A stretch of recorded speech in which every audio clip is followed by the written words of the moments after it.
Good. Well, it's evening here. How's it going? Welcome in.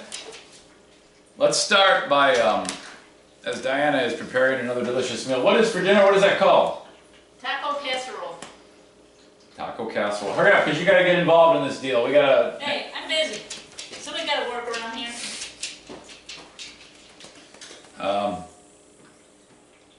Yeah, I wish she hadn't left, because I was going to start with that. So this is all... This is really screwed up already. So did you watch the one from last night? No, I didn't. Well, we were talking about, you don't need to be here. You said come here. Well, no, I didn't. I wanted you in the room. I didn't want to go over my shoulder like a fucking Jim Henson.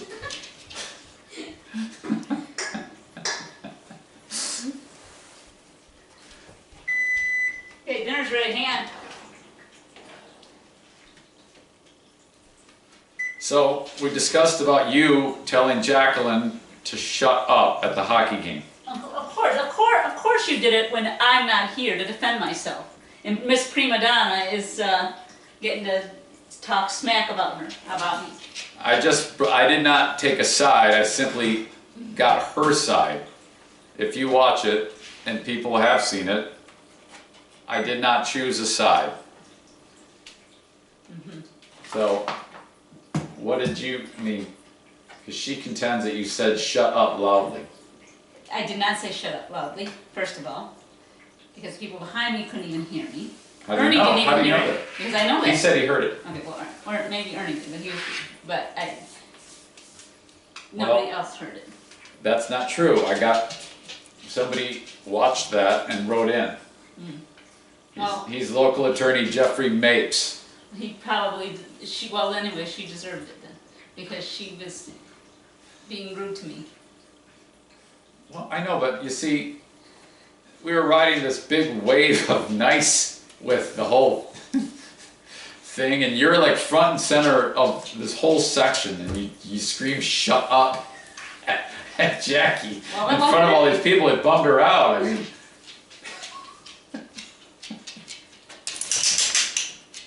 so anyway, yeah, he heard it. He said he was like 3 rows back. And he wrote in. Now, there is no way they could hear it 3 rows. I don't think he's making it up, man. I think he probably did, because there's no way that could be heard 3 rows back. So. Alright. Okay. Anyway, next subject. Well, yeah, there's a bunch of things to talk about. One of the things in particular, shit man, I thought I was going to be more organized, but I am completely effing this up already. Where is Jacqueline? Probably in school or something, I don't know.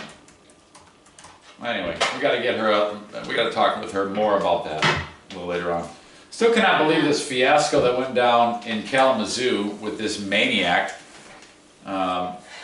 Uber driver of all things, murdering people. They have said that they don't even know where to begin with this guy and what this motivation could be.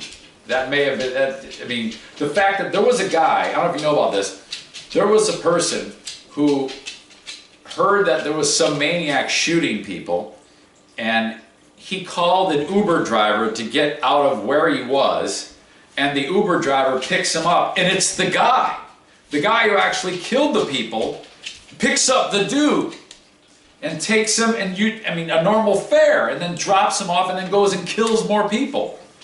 This whole story was the damnedest thing, man. I cannot get over that, how this went down. Unbelievable. Just a terrible thing. These are the types of stories that I wish I was on the radio on, to break down and kind of try to put a finer point on it, but there's no way that you can put a fine point on something as ridiculous as this. One of the worst things I've ever heard. Hey, side note, when everything went down with the whole job deal, somebody had a great idea about $15 for 15 years with the Free Beer and Hot Wings show to the AT Children's Project. And that, I tell you what, that was one of the best damn things that happened, because 72 of you people did that and raised like $2,500. So that's huge, and that is awesome. So thanks a bunch for doing that. Another thing I wanted to do is somebody sent an email, and one of the funniest things that I can read is when somebody recites something that happened on the Free Beer and Hot Wings show that was funny, and reading it and reading it out loud is always funny to me, because I don't remember this, but the way AJ writes this, it's great. So I wanted to share it with you. And I've gotten a lot of these memories of things that people wrote was the funniest things that ever happened on the show. Are you coming down? Yeah. You cannot. Why? Because I'm about to read an email that's nasty. I'm really hungry though. Well, can you give us like 1 minute? Hey, what happened earlier, by the way? What? When she was sitting here freaking out. You know what happened. Does this have to do with, you know? No, I don't know. Well, you know, I mean, Her emotional status? her cramps? Does this have to do with that? And I think that's Just pretty much 'cause- over. I think she's just overreacting. Were you like this when you were her age? No. What do you mean no? How do you know? Yes, You don't. You can remember back to when Look you at were me 13 now. I years mean, old. why would you do? Look at you now. You're the biggest shit stir in America. Maybe I was. I don't know. Not any worse than Jackie though. Jackie was worse than Maddie. Okay, we can't talk too loud because she's gonna hear this. Hey, if anybody don't say anything about this to her, shut your freaking mouth. Okay, AJ writes, just wanted to share with everyone reading your page. Can you hear me right now? Yeah. No, not you! Shh! Never mind, just stay up there! Just wanted to share with everyone reading your page what I still feel is the funniest moment ever on the Free Beer and Hot Wings show. Of course, it was something you, Eric, said. Thank you. It happened back in 2011. I emailed you at the time and you were kind enough to respond. Anyway, here is how the segment went. I'd love to figure out how to hear it again. I was listening to the podcast in my car on the way home on a straight, empty 4-lane highway at 1 a.m., speed limit 65. I had been pretty amused by the segment about a huge female wrestler and how y'all were beating her up the whole time, but were still fighting the urge to feel attracted to her. When the question was asked about whether if show members were single and she was down for it, would you do her? The funniest moment, in his opinion, in show history happened as a result of that question. Zane, quote, yes, 1,000 times, yes, I would do her and with every part of my body, including me. Holy shit, guys, absolutely nothing I can remember in my life has ever made me laugh so hard while sober. I am totally serious. Upon hearing that line, I instantly burst into hysterics. I sounded like a stupid schoolgirl giggling, and I didn't seem to have enough time to inhale. I was cracking up so hard. Tears literally falling on my shirt.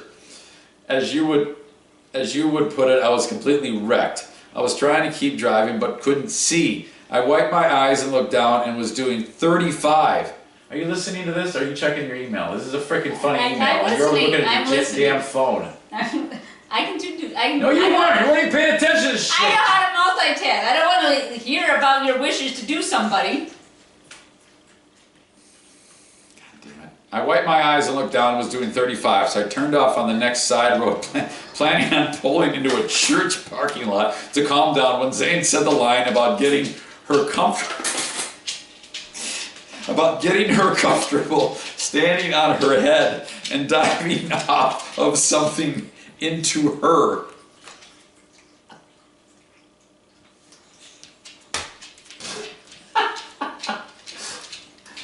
Totally wrecked all over again. I couldn't see where to turn into the church. I just gave up and threw it in the park in the middle of the street for about 30 seconds. Then I wiped my eyes again and pulled into the church. I still don't understand why that particular segment affected me so strongly, but it was awesome. I rewind it and listen. I rewound it and listened again, sitting in the parking lot, and full out belly laughed, and it sounded like I was crying. I went through every fast food paper towel I had in the car. You know how it is when you think you might be done laughing and you try to go back to what you're doing and you lose it again.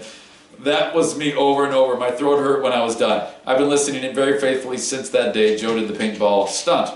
That was my first time and I was hooked. But nothing wrecked me ever like Zane and the giant wrestler lady. Thanks, Zane. Well, you're welcome, AJ. So that was fun. What, time to eat? Okay, there you go. I've got a charity event that I want to talk about tomorrow. It's in Ravenna, Michigan. I'm sorry. It takes place at Mona Shores High School. It's a 5K for a family in need. It's next Monday, and I'm going to go. It's Monday at 6:30. I'll give you details about that. I'm going to try to help out a family in need. Terrible tragedy that happened. So I got no time, man. So that's it. I'm going to go out to these events, say hi to people, and hopefully raise some money You have for. nothing but time. What did I say? You said I have no time. I did? Yeah. I have nothing but time. Which isn't true. I'm very busy, but I want to be I want to be Mr. Grand Rapids. Okay? That's what's going to get me ahead in this world, because I only have one radio station to worry about. I don't have that radio station. In fact, nobody's called me, so don't worry. I am not holding nothing back. But if I'm going to make it happen, this is how I'm going to do it. So thanks for watching this evening. And y'all have a great night. Say your prayers, and we'll talk to you later on. See ya. Love you. Bye. Maddie, come eat. Come eat.